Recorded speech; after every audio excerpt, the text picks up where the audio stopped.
माँ, देखी ने छोटकी काकी कते टेंशन में छथिन से। हाँ हाँ, रिंकू के सासुर से बहुते भार एले हन।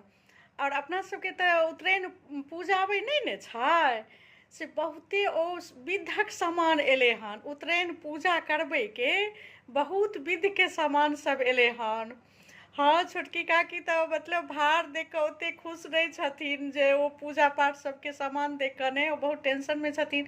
पूजायल जेतै कि नहीं पूजायल जेतै, अपना सबके तऽ नहीं ने होइ छै। हाँ, तऽ भऽ सकैए ओ रिंकूके सासुरमे होइ छै, ताहि दुआरे ओकर साउस ने बहुतेक विध व्यवहारके सामान सब देलकै हन। तऽ माँ की कयल जेतै गे, ओ पूजायल जेतै कि नहीं पूजायल जेतै? छोटकी काकी तऽ बहुत टेंशनमे छथिन, ततेक ने पूजा पाठके सामान सब एलै हन। हाँ हाँ, कनि चलही ने, कनि भाड़ो देख लिहन आ कनि कहियो दिहन सामान सब देख कऽ जे केना की पूजायल जेतै। किया तऽ अपना सबके एम्हर होइ नहीं छै, आ ओकरा बहुते सामान सब एलै हन भाड़मे। हाँ, पूजाके सामान सब छै, चलही ने देखै लए। अच्छा, रिंकू सासुरसँ भाड़ एलै?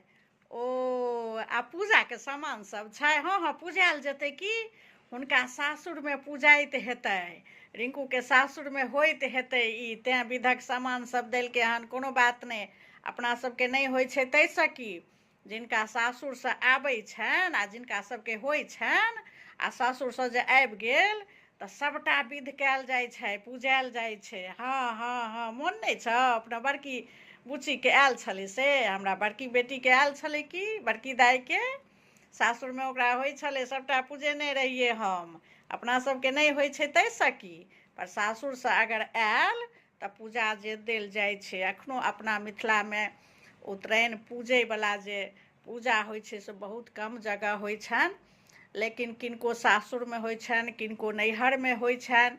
तऽ जिनका होइ छनि आ भाड़ दौड़ विध व्यवहार सामान आबि गेल तऽ पूजा देल जाइ छै। हाँ हाँ, बिल्कुल पूजा देल जाइ छै, एहिमे किया चिन्ता करै छै रिंकूके माँ?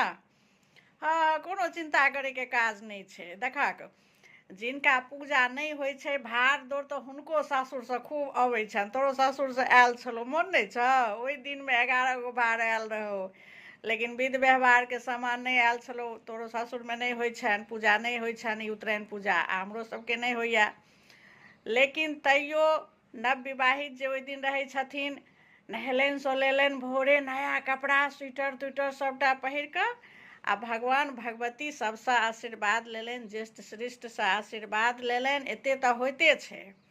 हाँ, एतेक तऽ होइते छै। नवविवाहित नया साल पहिल बेर जहन तिला संक्रांतिके दिन अपन